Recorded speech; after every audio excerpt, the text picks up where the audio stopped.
This is PM Chalapandi here. I welcome you my today's session. In this video, we are going to discuss about how to solve this problem by using Fourier Transform. Okay, first let me read the problem, then I will show you how to solve it step by step process. So here we are given a function f of x which is defined by 1 minus mod x when mod x less than 1. If mod x greater than 1, then our function is 0. So here our task is we have to find Fourier transform, okay, by help of Fourier transform formula. So after finding Fourier transform, we have to use that result to deduce this definite integral, okay, which is equal to pi by 2, okay. So here we have two tasks. In task 1, we have to find what is Fourier transform. In task 2, we have to obtain what is this definite integral by help of Fourier transform, okay. So let me explain a step-by-step process, okay, about this problem and how to break it down, okay. Now, first we have to write the Fourier transform formula. That is our first step, as usual, that we have seen in the previous problem. So here I have written the Fourier transform formula.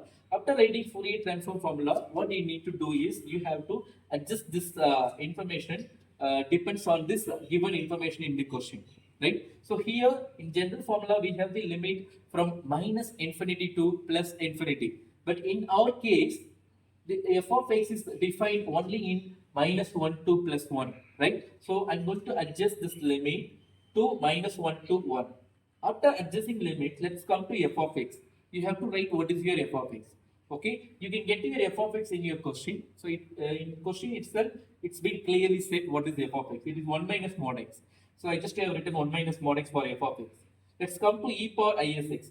Here you want to expand this e power isx by using Euler's formula, right? So by help of Euler's formula, it can be expanded cos sx plus I sin sx, because we know very well what is the expansion of Euler's. It is e power I theta. So e power I theta can be expanded cos theta plus I sin theta, right? So here instead of theta we have sx. So you can expand this Euler's form by this exponential form by using Euler's. You can expand this in terms of sx that I have done here. So after expanding, after writing all the information which is obtained from the question, okay, what you have to do next? Here you have to multiply f of x with this Euler's with this exponential expansion. So after multiplying, what you will get? You will get divided into two parts here. So in the first part, you will have some expression. In the second part, you will having some expression. Okay, that is come here. So always we should be very careful about our limits, right? So if we have symmetric limits, it will be very easy to integrate our expression. Okay, here we are checking whether we are having symmetric limits or not. So I am checking here, definitely, undoubtedly, it is symmetric limits. So I already explained what it means symmetric limits. We should have same number with only opposite signs. Okay, so here we have that. So here also we have the symmetric limits. Let's come to check the function. So in symmetric limits, if you have odd function, then your integration value is 0. You don't need to integrate it. You can directly put it is 0. Okay. So in my previous video, I have clearly explained about how to check odd function or even function by help of this formula. Okay. Don't worry. I will show that here also. So to check odd or even function, you need to check this condition. The condition is you have to check what is f of minus x. So let's come here. So this is your f of x. So when you check f of minus x here, again you will get even function, because when you substitute f of minus x, if we get f of x, it is even. Suppose if we get minus f of x, it is odd. So here it is even. So cos s is obviously even. So even function into even is again even. Let's come to second part. So just now we have checked 1 minus mod x is even into sine of minus x is what? It is minus sine x, which means minus f of x. So it is odd function. So even times odd is again odd function, right? So when now this time your limit is symmetric, your function is odd. So what is your answer? The integration of this expression is obviously 0. So you can evaluate only the first part, right? Let's come here. So there is one more result. If you have even function in the symmetric limit, you can change your limit from this to 0 to 1, right? So why we are changing this, first one more thing, when you change this limit, you have to add a 2 before this expression that I have done here. When we are changing this limit from this expression to this expression.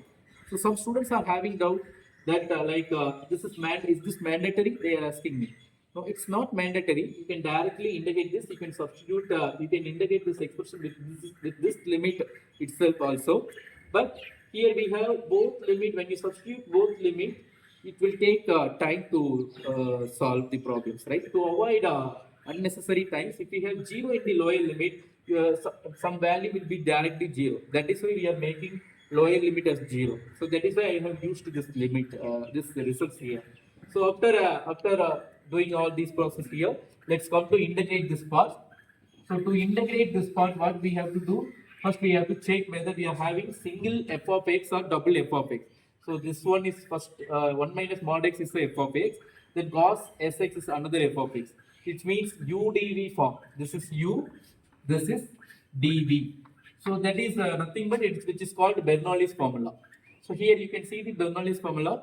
So I clearly explained about what is Bernoulli's formula and how to use this Bernoulli's formula in my previous video. Okay, you can check it there if you have any doubt. So I will directly go this problem to solve by using Bernoulli's formula. So first always we have to choose what is u. So my u is 1 minus mod x. Okay, you should not choose cos sx as u. Okay, I have told that why you should not choose this as u in my previous video. Check that. So here it is dv, right? So we are going to divide this into two parts. Okay, on left side, on right side. Okay, on left side you want to differentiate, on right side you want to integrate. So that I have done here. Okay, so when you differentiate u, you will get minus 1. When you integrate dv, it is v. When you integrate v, it is v1, right? So after doing all these process, let's come to substitute this results in the Bernoulli's formula. So this is our u dv. So we are going to expand this u dv in Bernoulli's formula. In first term, we have to write the multiplication of uv. This is my u, this is my v. So the multiplication of uv is this one. Then in the second term, I have to multiply these two, and that is written here. So after substituting all these limits, you will get this is your result. So this so far we have evaluated only this expression. Before this expression, we already had a result. Okay, with this result, we have to multiply the result of this expression, right? So the result of this expression is this one. So this answer has to be multiplied with this one. So that I have done. This is my Fourier transform. Understand? So my first part got over.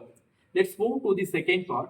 In second part, we have to deduce this definite integral is equal to pi by 2 by using this Fourier transform results. So to use this Fourier transform results, I have to take inverse Fourier transform formula, right? So which is nothing but you can see here what is the inverse Fourier transform formula, right? So by help of that formula, you can deduce this part, right? I'll let you know how to deduce this part by using this results, right? So here, what you need to do first you need to substitute what is f of s. This is your f of s. This result you have to substitute here.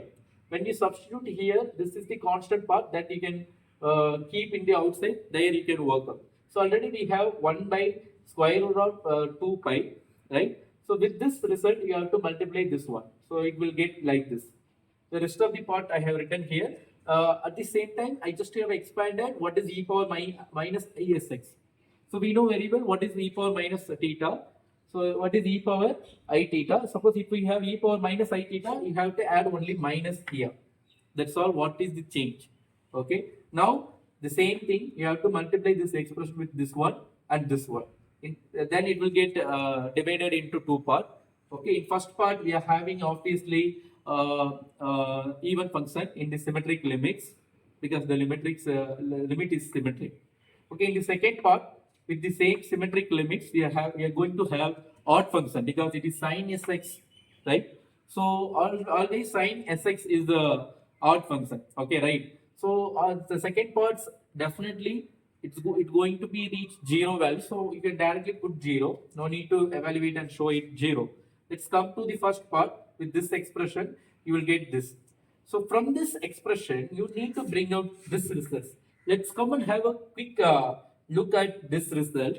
Here, what we are having sine t. But in this expression, there is no any sine t.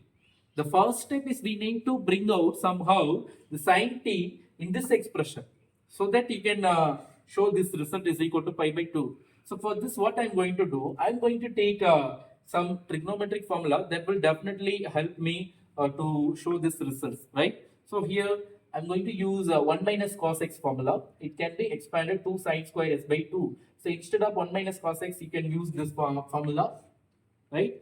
Then write the remaining term. So here what you need to do, that is my another doubt. Come on, you tell me how you can get rid of this one and this one, this two and this one. All these things that are unwanted, I don't need. So I want only this result. But almost I have reached the result. Somehow I have to get rid of the unwanted things. Okay. Get rid of the unwanted things means not just erasing the terms. So mathematically we have to remove that part, right? So here I want to get pi by 2 on the left side. To get pi by 2, already I have 2 by pi. When you take cross multiplication to this side, it will be automatically pi by 2. But for that, what you should have on the left side? You should have 1. So here already you have 1, but you also have x. So how will you remove this x? By putting x equal to 0, you can get 1. Okay. So in this way, you have to assign value to x. And here I need to eliminate 2. To eliminate 2, what I have to assign s equal to what? S equal to 2t. When you apply 2t for s, 2 will be cancelled, then only t will come. That is our expected result. So here cos 0 is obviously 1. Now ds can be written as 2 into dt. So in this aspect, you can assign your value, right? So here s is going to be assigned by 2t. From this expression, you can get what is your value of ds, because when you differentiate this expression with respect to t, ds by dt is equal to 2. I need only ds alone. For that, you can take cross multiplication. It will be ds is equal to 2 into dt. Very right. So now after substituting all these results in this step, then you will get this one. After cancelling the common term and simplifying it, you will get this one. Here sine square t into t square. So you can directly write sine t divided by dt whole square, which is equal to pi by 2. Okay. So I hope you all guys have understand about this problem. About pause. I hope you guys have understood about this problem, what is this problem and how to solve this problem. So dear friends, again I'm saying you need only two formulas to solve this type of problems. Definitely if you are strong on writing these two formula, you can solve any type of problems. Okay, thank you so much for watching my videos. So I will meet you in next video. Thank you.